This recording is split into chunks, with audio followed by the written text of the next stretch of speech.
I'll call this meeting to order. It's the regularly scheduled meeting of the Transportation and Public Works Committee, this day, March 19th, 2019. I'm the committee's chair, Councilman Reich. I'm joined by my colleagues on the committee, Council members Johnson, Palmisano, and Fletcher. We are a quorum. I will note that Council President Bender is traveling on city business and will not be with us today. But we do have a quorum, and we'll proceed with the 19 items before us. They include public hearing, consent items, and discussion. I'll go through the consent items first, noting that committee members can pull them for further consideration if they wish. Item 4 is the cooperative agreement with the Bassett Creek Watershed Management Commission for floodplain and stormwater management study. 5 is an agreement with the Nature Conservancy for tree planting. 6 is the contract amendment with Short Elliott Hendrickson Incorporated for sanitary and storm manhole inspection change orders. 7 is the contract with IPT LLC for critical parking permit management system. 8 is the regulation of infrastructure and their attachments within the city managed right-of-way. 9 is an affirmation of the 2018 Minnesota Safe Routes to School State Infrastructure Program. 10 is the Washington Avenue Streetscape Project. That's from Hennepin Avenue to 5th Avenue South, and that includes a assessment reduction as noted. Item 11 is the Portland Avenue Hennepin County Cooperative Project layout approval. 12 is the municipal state aid system revisions. Item 13 is the capital project closeouts and appropriation of revenue adjustments within the city's capital project and enterprise funds. 14 is the bid or gate valve vault repair and replacement. 15 is the bid for the installation of large diameter cured in place pipe. The bid for 16 is the bid for the North Loop pedestrian improvement project. 17 is the bid for the cleaning and coating of the thickener tanks, and 18 is the bid for the University of Minnesota Protected Bikeway project. I'll move all items. Did anyone wish to pull them? Further conversation? Councilmember Palmisano. Thank you, Mr. Chair. I don't want to pull any, but I just wanted to make a real quick comment on item number 13, which is the capital project closeouts. When I go through these lists, and all you have to do is get into a capital budget packet, and you realize all the sophisticated project planning and design work that goes into some of our public works projects.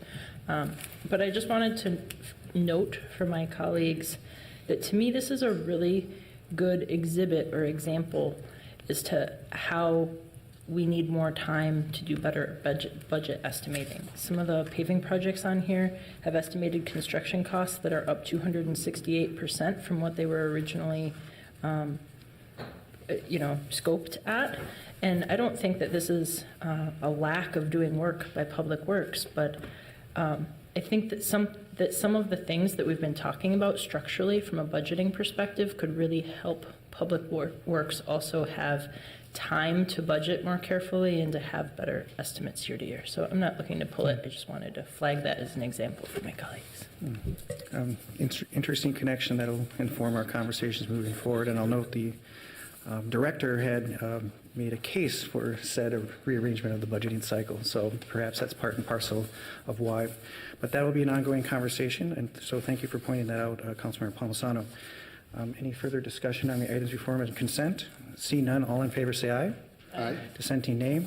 Those carry. And we can now go into our public hearing, starting with the Crystal Lake Residential Street Resurfacing Project. Good morning, Director Hutchinson. Good morning, Mr. Chair, members of the committee. We have 3 public hearings today, the first of which is the Crystal Lake Residential Street Resurfacing. This is project approval and assessment. Information will be presented by Director Kennedy of Transportation Maintenance and Repair for both numbers 1 and numbers 2, Crystal Lake as well as Monroe Street. So I will turn it to Mike Kennedy now. Good morning, Mr. Kennedy. Good morning, Mr. Chair, members of the committee. Mike Kennedy, Director of Transportation Maintenance and Repair for Public Works. We're here today for the public hearing for the Crystal Lake Residential Street Resurfacing Project. On January 18th, the City Council designated the location, streets, and improvements proposed to be made in the entire 2019 street resurfacing program, of which this was one of those. Crystal Lake Residential is up near the Humboldt Rail Yards in North Minneapolis and includes the streets as shown on your handout and on the overhead here. This area was reconstructed or constructed in 1979 and has an average pavement condition index of 53, which puts it right in the sweet spot for this type of work. The project has just over $1 million in proposed special assessments. Those special assessments were calculated by using the Uniform assessment rates for 2019 of 66 cents per square foot for non-residential and 22 cents per square foot for residential. There was a public meeting, a community meeting held on February 13th, and the public hearing was announced earlier than that. So today our recommendation is passage of a resolution ordering the work to proceed and adopting special assessments in the amount of $1,063,696.83 for this project, and passage of a resolution requesting the Board of Estimate Taxation to authorize the city's issuance of and sale of assessment bonds on that amount for a Crystal Lake project. That's my presentation. If there are any questions, we can take those. Any questions per the staff presentation? Seeing none, I will then open the public hearing. We do have people signed in. I will take them in turn. When you're called, if you can come forward and state your name and address for the record. Starting with Mr. Gary Frederickson. Mr. Gary Frederickson, not here at the moment. Next in line, we have Bill McCreevy. Please come forward and state your name and address for the record. Good morning. My name is William W. McCreevy, and my family owns and operates Crystal Lake Cemetery. And I'm here today. We were here 2 years ago, actually, and mentioned to you at that time that this assessment to us was very difficult to do because of the fact that Crystal Lake Cemetery has not made a profit now for 3 consecutive years. We're fortunate that we have other properties that are profitable, but Crystal Lake Cemetery has some very unique characteristics about it, being located in North Minneapolis, and it's a 140-acre cemetery. And it goes back to 1890. It's one of the largest and oldest cemeteries in the state of Minnesota. And what it boils down to is this. A couple of years ago when we met here, I offered to you to give the city of Minneapolis free of charge the cemetery. Or if it's advantageous, to sell it to you for $1.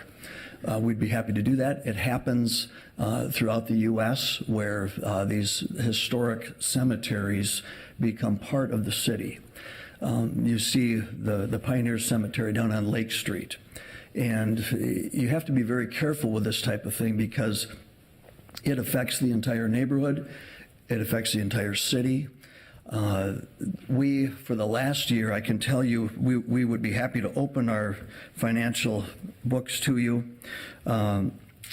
In 2016, we lost $294,373. In 2017, $303,323. In 2018, $302,971. So that's a total of just over $900,000 going backwards for 3 consecutive years. If we were to pay this assessment, it would have to come out of our perpetual care fund, or also known as a permanent care fund. Every cemetery has a fund that is mandated that you put a percentage of income away for, it's self-explanatory, perpetual care, so that decades and decades from now, no matter what, the fence can be repaired, in which the fence continuously has to be repaired because of cars running into it, in police chases and so forth, and we have to repair that. Also, it's a situation where the perpetual care fund pays for snow removal, mowing the lawns, just general maintenance, security, upkeep. There's a lot of money that goes out the door. It's a 140-acre garden to take care of, if you will. We spent not long ago $200,000 in tree removal of dead trees that have to be removed. It's very expensive to maintain a cemetery. So I'm not going to bore you with any more of the details, except for the fact that if you would like to receive Crystal Lake Cemetery as a gift from my family, we'll give it to you free of charge with all documentation, or we'll sell it to you for $1, whichever you'd like. But it is a very difficult thing to pay assessments like this when you're going backwards financially. And quite frankly, we feel like we're doing our part. We're not really making much of a statement. We take a loss because we have to maintain the property. We feel an obligation to do so. It's never going to make money. That's just a simple fact. With cremation, the way it's gone, people, burial is an option today. And most people, I hate to say it, excuse me, most people, when they look at, this is going to cost me some money, I'm just going to take the cremated remains to the cabin and throw them at the cabin, or I'm going to just put them in the backyard and not have to pay any money.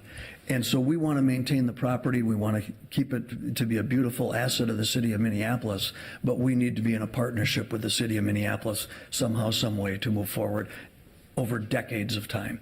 Well, thank you for that testimony, and I think this is categorically something that will probably need to be discussed before more than one department. Director Hutchinson? Mr. Chair, members of the committee, and Mr.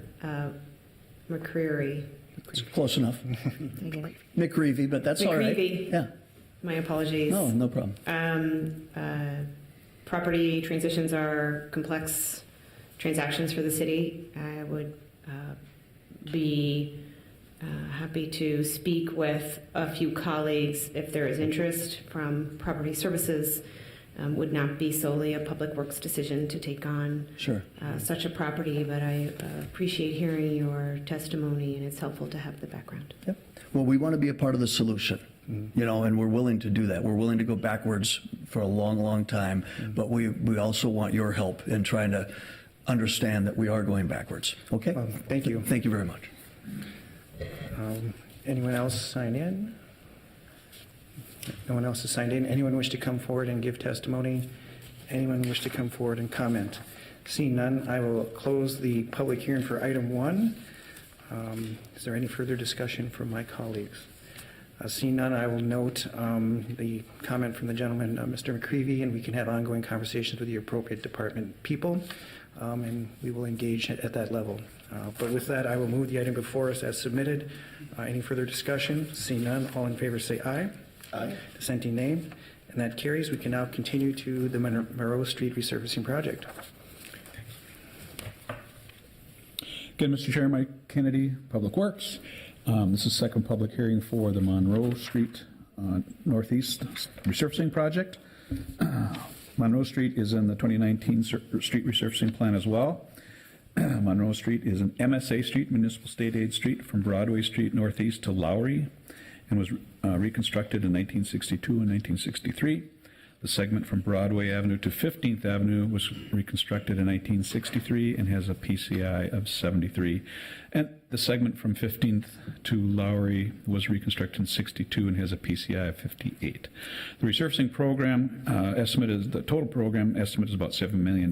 This project has a proposed special assessment of $244,475.25. Arrived at the same uniform assessment rates that I'd quoted earlier.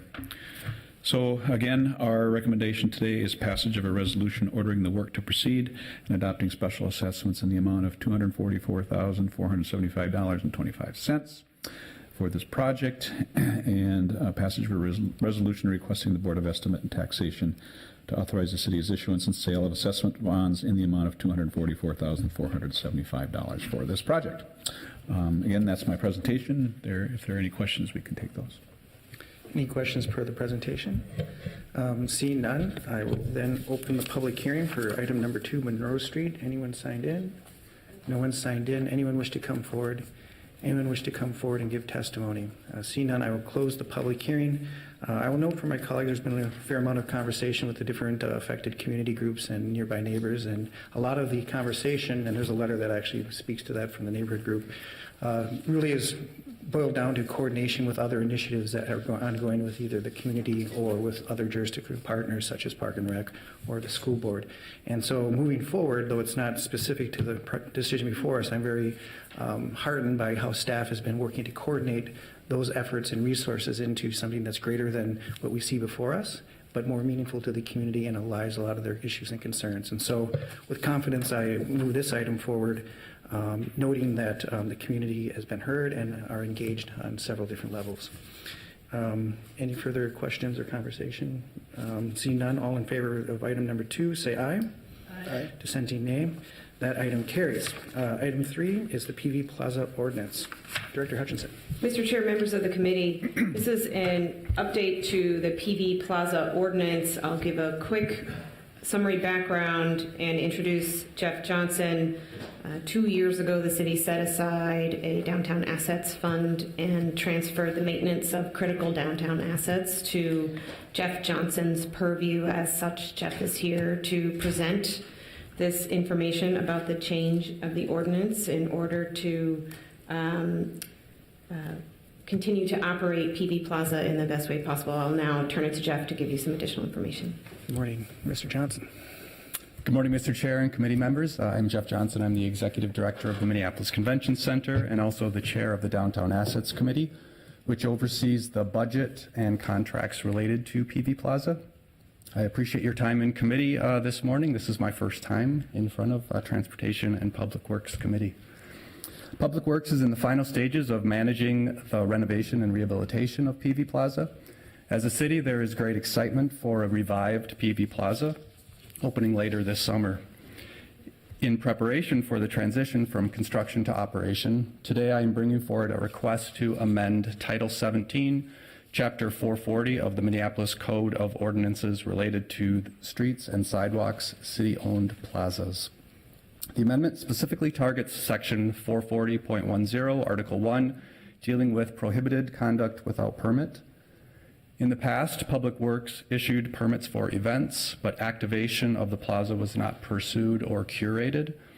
As we look into the future, we would like to have the option to activate and maintain our new beautiful space through an agreement with a third party.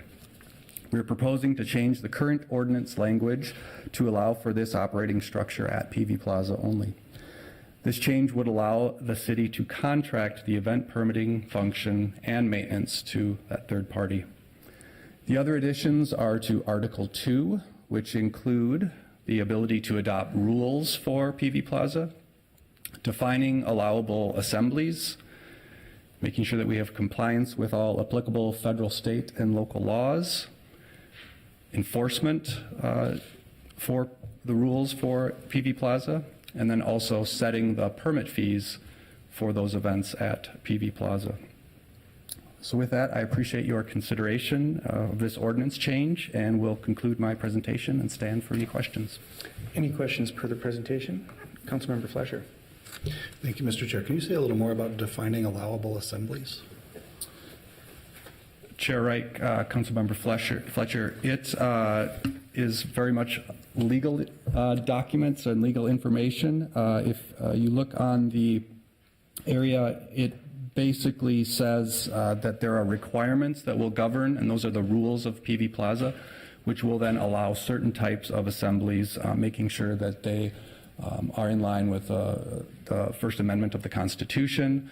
Also, bands, processions, parades, races, military entertainments, exhibitions, public meetings. It kind of gives a long lineage of things that are allowable. But again, underneath those structures of the First Amendment rights and making sure that we abide by that. So what's the purpose of that language if the Constitution is the overriding document? I'm just trying to understand why we would specify that as something that we wanted to put into ordinance. Chair Wright, Councilmember Fletcher, I'm not a lawyer. I suppose, I don't know if the city attorney would like to weigh in on that, but it is. Good morning, Councilmember Wright, Chair Wright, Councilmember Fletcher. I'm not the person who drafted this ordinance, but I can tell you from the top of my head, I don't see a First Amendment problem with defining an assembly as long as we're still cognizant of and recognizing the First Amendment. Certainly not looking at the content of speech when issuing permits or regulating behavior. And I don't see that intent written into this language. Hopefully there was a conversation about that or an understanding with a third-party contractor. There will be when we go to contract with a third-party contractor. There are also Because the state was involved in some of the funding for the renovation and rehabilitation of PV Plaza, there are some different rules because of that bonding that we have to put into place. And so again, without being a city attorney, I believe that that also has some of the restrictions that we can and can't do on PV. And those have all been reviewed by the bond council and also the state of Minnesota to make sure that everything that we're doing aligns with all of those rules. Councilmember Fletcher? So I'll just sort of note my intent in passing this forward based on my understanding from city staff that this clause is not intended to restrict speech. I think that PV Plaza has historically been a place where rallies and protests and things have gathered, and we have a lot of spaces downtown that are kind of public-private, and it's a little bit questionable what the sort of free speech rights are in some of those spaces, and I wanted to make sure that this clause wasn't creating that confusion at PV Plaza, but so long as it's not, I'm happy to support this. Thank you. Chair Wright, Councilmember Fletcher, my understanding is that it protects that so that there is that ability to allow for free speech for those types of assemblies. Thank you. Councilmember Wright? Yes. I just noted one other provision in the ordinance. It does, at the outset, at 440.50, does recognize the plaza as a public forum for First Amendment purposes. So it is called out here, which is certainly very reassuring. Thank you for that clarification. Councilmember Gordon? I also noticed that there's a section at the beginning that exempts PV Plaza or people who want to use it from needing prohibited conduct, from needing a permit. So you can have a concert, you could have an exhibition or commercial venture, organized play or picnic activities without first obtaining a permit, or we're saying you need a permit to use PV Plaza for that? Chair Wright, Councilmember Gordon, what we're saying in here is that the past practice was that a permit was issued and could only be issued by the city through Public Works. And in the future, what we would like to do is we would like to have the opportunity to bring in a third party who would then be the one issuing the permits with underneath our rules and what we negotiate with them as far as based on the ordinance of what they can do, but that we would, again, have that extra curation of events on PV Plaza through a third party, and that they would be the ones putting forth that permit. Again, the permit will be approved by the City Council through the Ways and Means Committee, hopefully this next cycle, and so that will be very laid out and understood, and the third party will understand what they can and can't do based on the ordinance and based on the city's desires. And the council has to approve who the operator is. Do we think that we're going to require somebody to have to get a permit in order to have an organized play or picnic activity on the plaza? Chair Wright, Councilmember Gordon, I believe most activities that people want to have that are somewhat private activities would need a permit.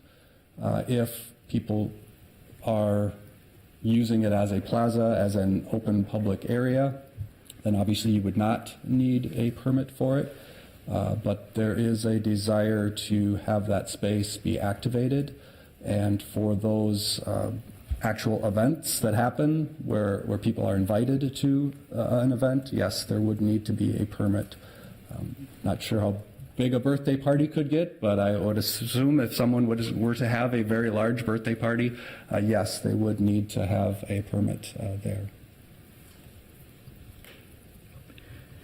I just think it's interesting because in my mind, I think it would be just fine if somebody showed up with a flute and wanted to stand on the corner and just play for a while. I wouldn't have any issue with that, even if they had their flute case open. But that might be considered a concert. I think if me and my buddy wanted to get some food from a food truck and then go and eat it on the plaza, that should be just fine, but that could also be considered a picnic activity. And even if somebody, I can't think of the most benign organized play, but maybe we just want to do hopscotch, me and my 4-year-old. I think that should be fine too. So it's a little bit concerning to me that for the other ones, Riverfront Plaza, Cedar Riverside Plaza, and Loring Greenway, you also can't do organized play without a permit. And we're exempting PV Plaza, except that they will probably need a permit from the operator. So I guess I'll voice that. I think, I don't know how there's a way to codify that, but to activate a space, actually, I think having these kind of regular activities that people want to do there is exactly what we would want to be happening at our public spaces. So I just worry sometimes we're going to make it a lot harder for people to do things. Mr. Chair, we have a clarification from our city attorney. Yes, please. Thank you, Chair Reich, council members. And in reviewing this ordinance, I don't see anything inherently unconstitutional here, but this the conversation we're having, I'm guessing will be subject to further conversation when we get to the point where we're contracting with a third party, and some of this will come to light. But the ordinance is very similar to the ordinance that we passed for the Commons, and I know that in that scenario, the governing policy that was drafted to coordinate with the ordinance does not look at the content of speech. It's focused more so on the size of the assembly, which is a content-neutral distinction.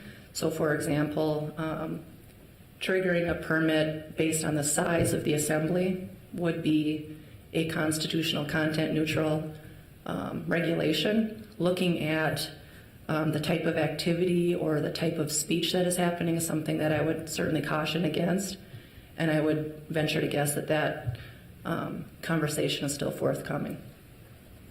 But again, the ordinance itself I don't see as inherently unconstitutional in that it does call out and recognize the First Amendment. Director Hutchinson. Mr. Chair, Councilmember Gordon, I might also add that the intent of this ordinance is to be able to expand the activations at PV Plaza. Were permitting to remain with Public Works, we would be limited and really outside of the scope of our expertise to really expand opportunities there, whereas this ordinance allows us to allows the city to contract with a third provider who's explicitly specializes in activation. So the intent is not to bring less, but to bring more. Councilman Gordon. And I think that's great. And hopefully what I was saying was indicating that I also, as a policymaker up here in the committee, was supporting that. I'd actually be concerned if it looked like the PV Plaza was being cordoned off for somebody who got a permit for their concert too often, or for their special exhibit, or for their commercial venture. So I think we want to keep it public and open and activated, and people can go in and out of it freely and use it as they want. And hopefully, even when we give somebody a permit to come in because they want to do a juggling presentation, the whole reason for giving them the permit to do that show or performance is to draw more people to come there with their takeout food from the food trucks and their hopscotching children and all of that kind of thing. So I'll look forward to seeing that happen. Thank you. Any further commentary or questioning? Seeing none, thank you. We do have a public hearing. Anyone wish to come forward on this matter? Item 3, PV Plaza Ordinance. Anyone wish to come forward? Anyone signed in? No one signed in. I will therefore close the public hearing and move the item. Do we have any further conversation? See none, all in favor say aye. Aye. Dissenting nay, and that carries. We can now go to the discussion item, item 19, Nice Ride. Mr. Chair, members of the committee, I am very pleased to introduce Josh Johnson, and who will be joined by Bill Dossett, our friend and executive director of Nice Ride. If you were paying attention to the last couple of days, the giant yellow orb that occasionally makes an appearance in this state has been hanging out in the sky. I got blinded by it. It's been sunny, which makes us all think about spring and activities that happen in the spring, and we can all start to get excited about Nice Ride. Nice Ride has approached the city and said we really want to give more information about what we're going to be doing this year and generate some excitement. So we were happy to schedule this presentation for you. We'll start with Josh Johnson, who will provide an introduction, and then Bill Dossett is also here to speak. Very good. Good morning. Thank you, Director Hutchison. Good morning, Chair Wright and council members. I'd like to, Josh Johnson, Advanced Mobility Manager for Public Works. I'd like to give a brief recap of how we got here from a regulatory standpoint with Nice Ride, including the introduction of dockless bikes in 2018, and then turn it over to Bill to discuss Nice Ride's perspective from both 2018 perspective and then going forward into 2019. So in late summer, early fall of 2017, Bill came to us in Public Works with a request to really start collaborating on how we can introduce dockless bikes into Minneapolis and into Nice Ride's system.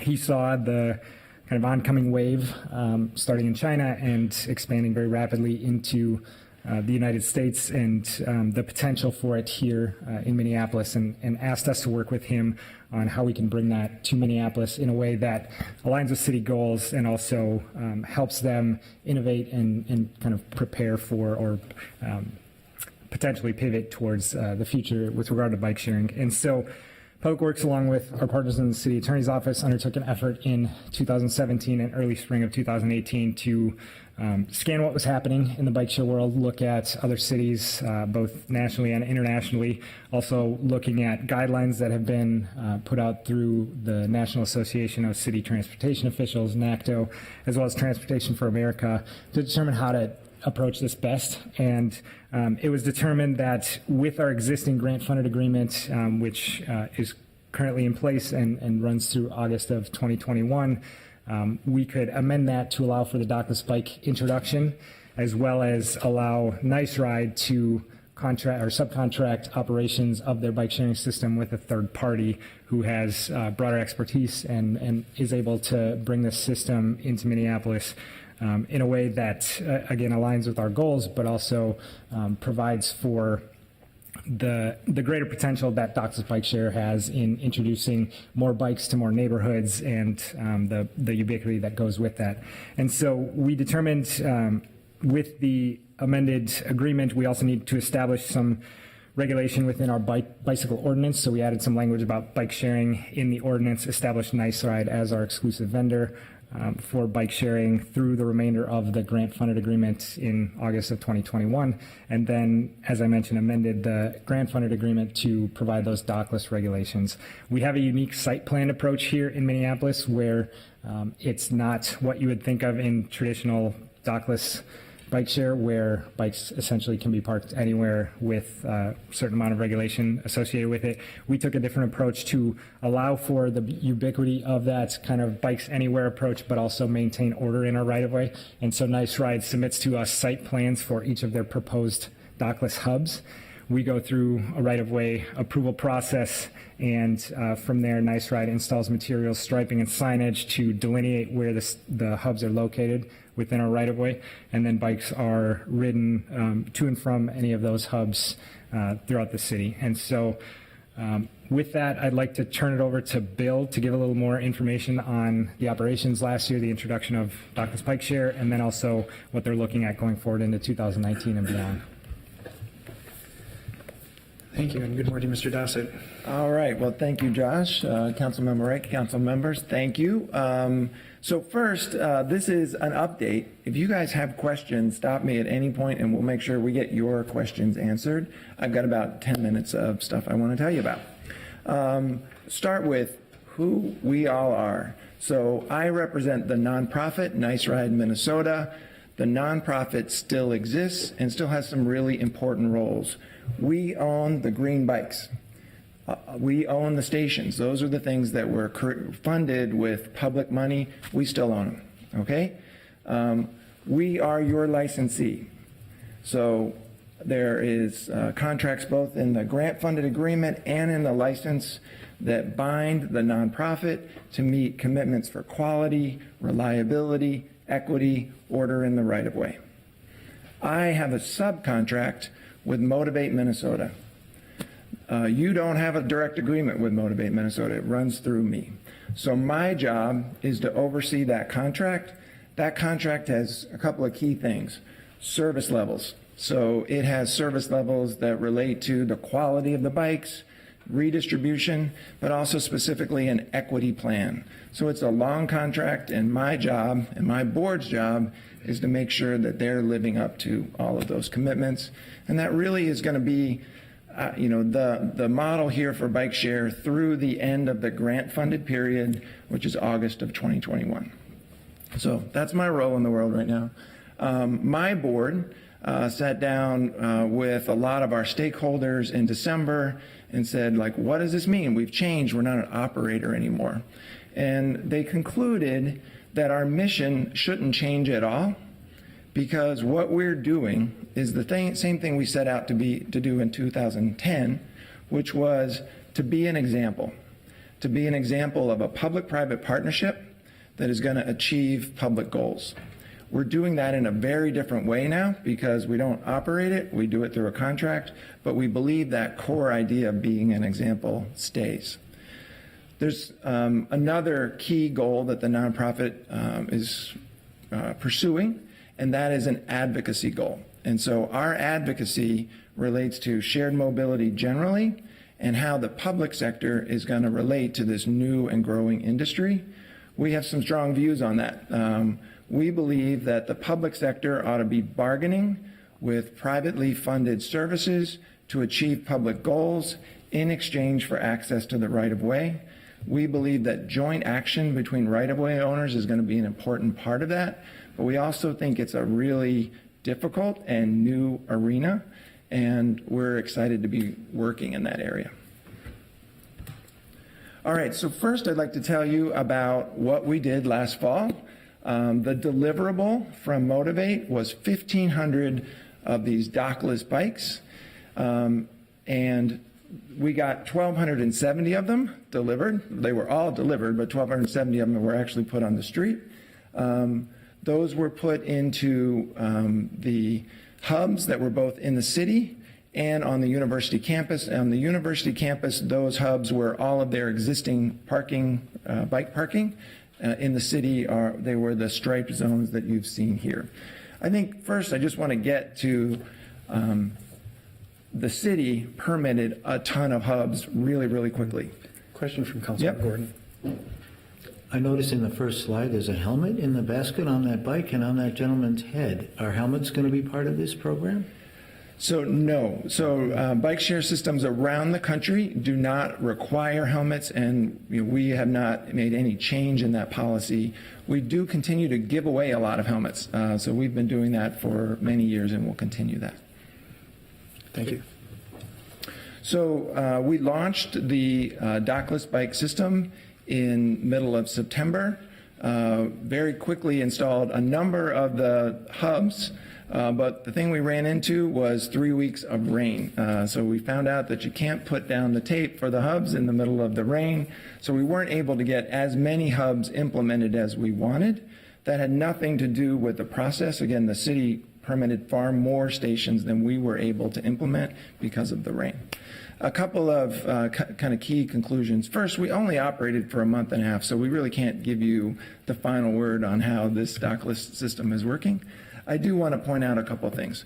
A, these are extremely high quality bikes. They're just as good as the bikes that we've now been operating for 8 years. That's a big change from what you saw from these startup companies that were delivering dockless bikes in other cities.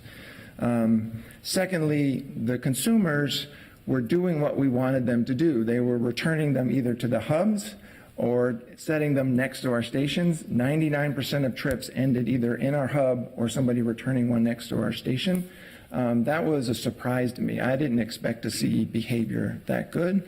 We also did not have any problems with theft or vandalism. So those were really kind of great results for us. Any questions about the blue bike rollout before I move on to this year. Seeing none. Thank you. All right, so mainly what I'm here to talk about is electric bikes. I'm going to start with a bike, but I'm also really excited about the process here, so I'm going to talk about that a little bit. So this is an electric assist bicycle. So the motor doesn't do anything unless you are pedaling and actually pushing kind of hard, because it's sensing the torque from your pedaling that causes that motor to engage. Secondly, the motor stops when you hit 18 miles an hour. So there is no assist at all beyond 18 miles an hour. And the last thing I'd say about this bike is it is a very high quality bike. So we are seeing in cities around the country 2 tiers. So you have this bike, you have the Uber bike, which is Jump, and some of the other existing manufacturers doing very high-end, expensive bicycles. And in other cities, you're seeing some very consumer-grade electric bicycles that are not lasting. These are phenomenal bikes.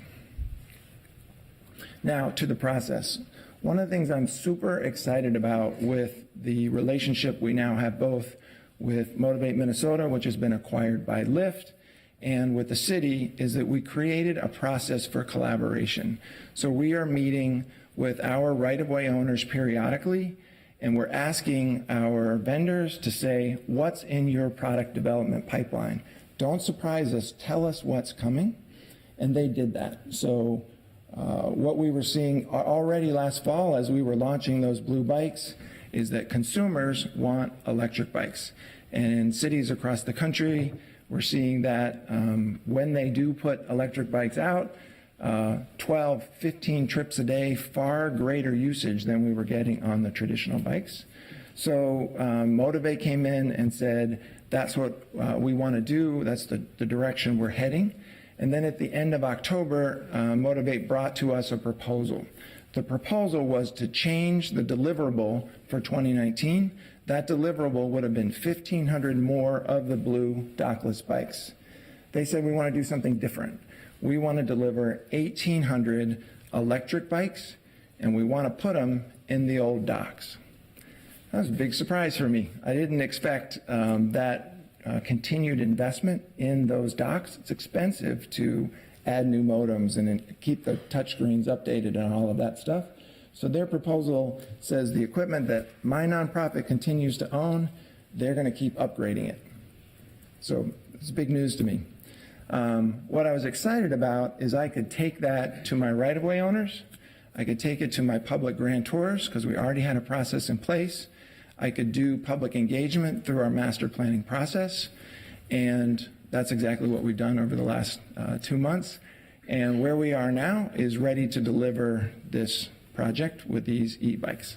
So I'm going to tell you a little bit more about how it would specifically. Do you have a question?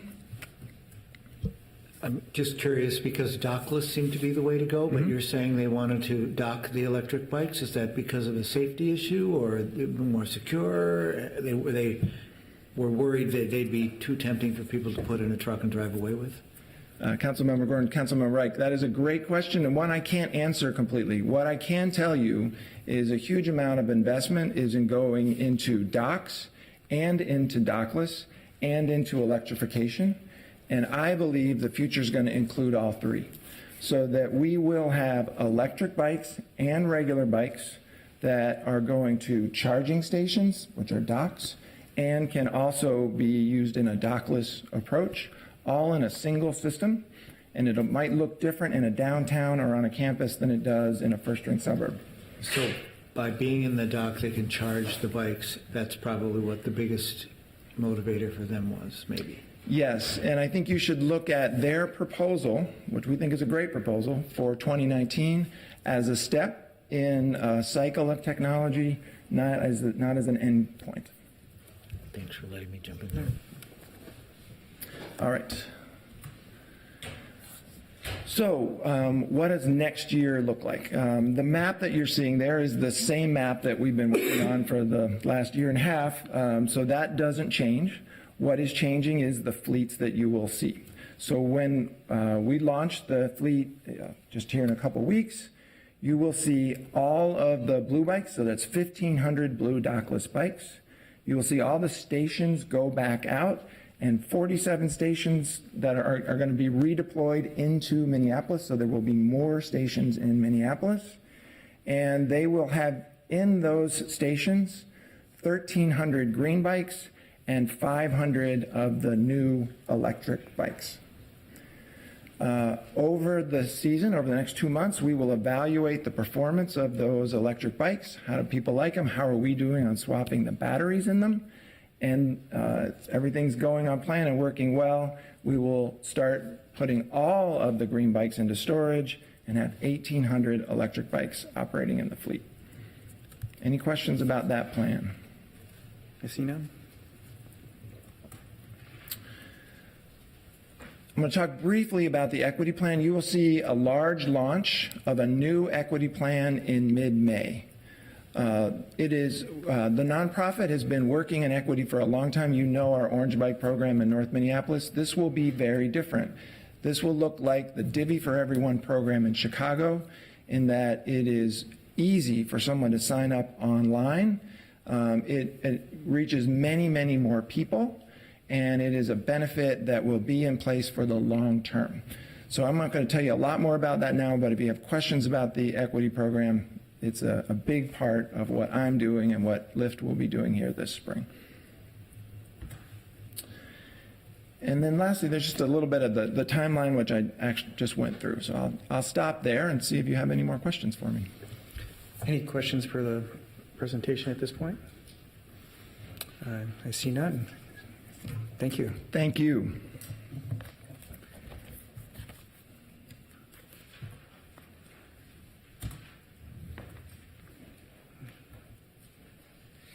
So with that, I'll close the presentation. I'll stand for any questions you have for me as city staff from the regulatory side.